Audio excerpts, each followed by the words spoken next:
Alright everyone, welcome back to another video. Last time we fell off with the fall of Odessa, which is very unfortunate.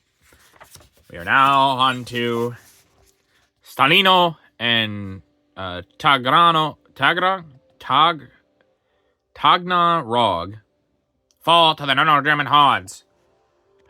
October 20th to 22nd, 1941. Russians lose 2 more towns. After the fall of Mariupol on October 14th, the German forces in the Ukraine, assisted by Slovak and Hungarian divisions, continued their advance and, on the 20th, captured the important armament centers of Stalino. Farther south, mechanized divisions pushing along the coast of the Sea of Azov made progress towards the important port and communication center of Rostov-on-Don. Rostov-on-Don. What a name. Beyond which lay the valuable Caucasus oil fields. On the 22nd, they captured Taganrog. Taganrog? That didn't sound right. But between Mariupol and Rostov. After many days, fierce fighting, which cost them 35,000 casualties, as well as a large number of armed vehicles, stores, and military equipment, the pictures show. Here, I'll just do this once again. I'll start. I haven't done this, and this is just a little forward. Every time it says a picture, I'm just gonna go up and just show you the picture as it says it in the paragraph below. Anyway, it says the picture shows German troops entering Stalino. The chimneys in the background are those of a steel factory rendered useless by the Russians. So here we see all these German troops entering Stalino, and there's those are the chimneys that they're talking about, obviously. Not like, oh, look at the little house chimney. No, obviously, it's those big smokestacks. I think it's what they'd call them. Smokestacks, but they're chimneys.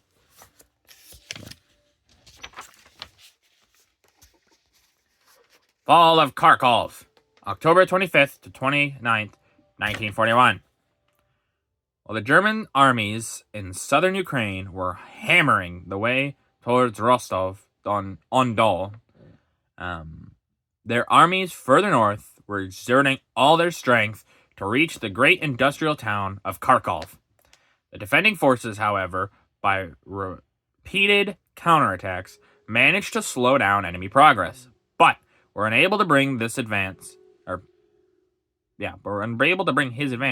to a standstill. By the 25th, enemy advance units had entered the suburbs of the city, where fierce hand-to-hand fighting took place in the streets, which were reported to be littered with German dead. On one day alone, enemy casualties amounted to 3,500 dead. But, in spite of these huge losses, the Germans continued to throw fresh troops into the battle, and on the 29th, the Russians had to abandon the city. Before the evacuation, however, all of the most important factories and military stores were removed, and other plants that could not get away in time were blown up. The loss of this great town was a severe blow to the Russian cause, for not only was it of the first importance as a manufacturing center, but it was a vital railway junction and a supply center for the Russian armies, covering the Donetsk basin. The German victory, however, was only achieved by great losses in men and material. According to Russian sources, they lost nearly 120,000 men in killed and wounded, as well as 450 tanks and armored cars, nearly 3,000 trucks, and more than 200 guns. The picture shows. Here, I just show it. The picture shows German troops with tank support fighting in the streets just before the town was abandoned by the Russian forces.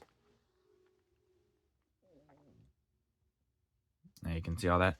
And yeah, obviously we don't want to fully believe the Russian sources. They are, or the Soviet sources. They are notoriously misleading. But there is no doubt that the Germans threw way too many men into this and lost way too many men for this. And, I mean, the Soviets lost a ton, too. The battle for Kharkov was brutal. It's not the worst one. We haven't gotten there yet. But the amount of troops, ammunition, material, everything that was lost here was staggering.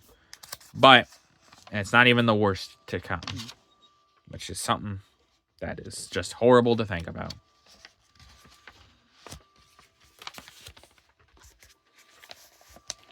The assault on the Crimea grows in fury. October 28th, 1941. 2 more towns fall.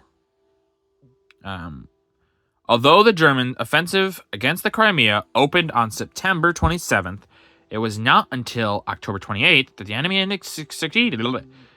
enemy had succeeded in penetrating Russian defenses on the Pictorial Isthmus and gaining a foothold. On November 1st, Simferopol, 30 miles from Sevastopol, fell, and 2 days later,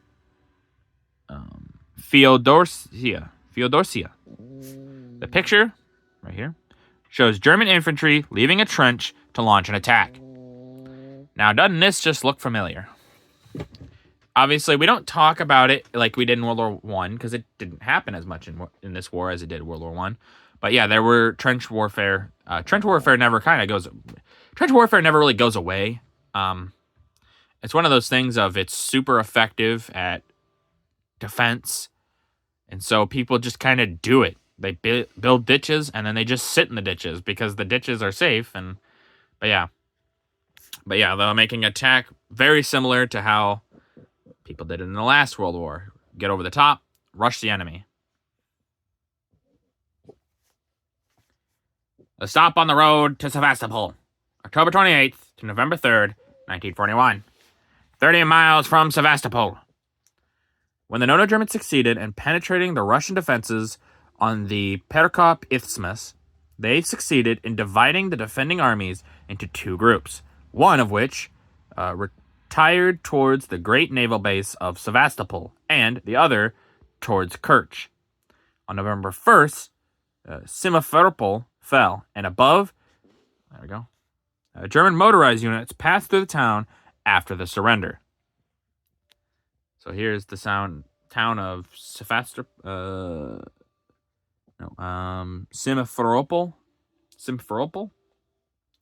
And here we see the Germans passing through. Although this picture, you can tell it was made with a kind of older camera potentially, because if you look at the quality of the picture, it's very different than like this quality. This one is a little bit more like, it's black and white. The quality's still not as we would have today, but still. And then this one, it's like, ooh, this quality is a little worse, which is interesting. Interesting to think about, potentially. The aircraft carrier Ark Royal goes down in the Mediterranean. November 14th, 1941. Last moments of a famous ship.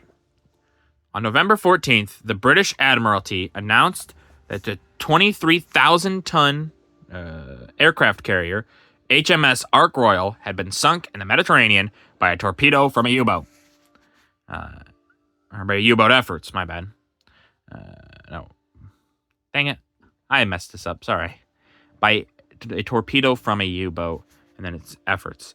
Efforts were made to tow the ship into port, but she developed a heavy list and foundered before she reached her destination.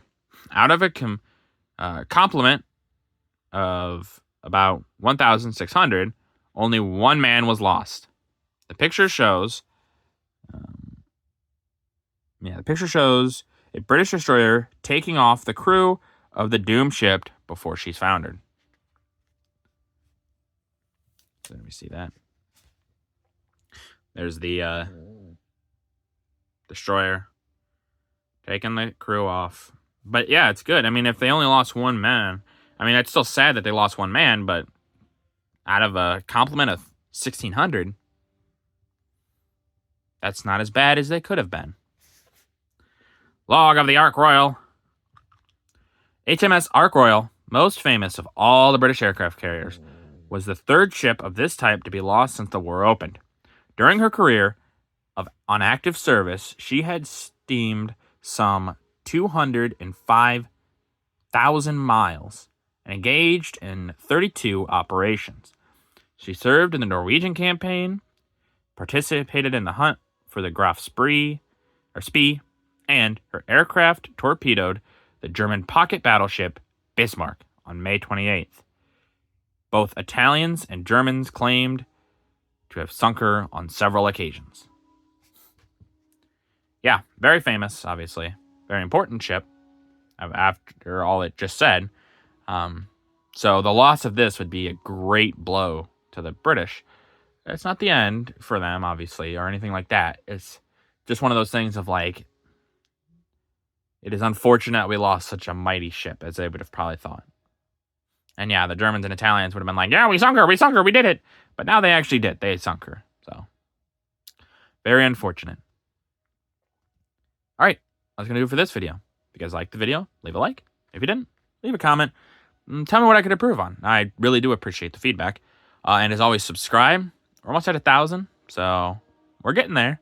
So really, I appreciate you guys so much. Thank you.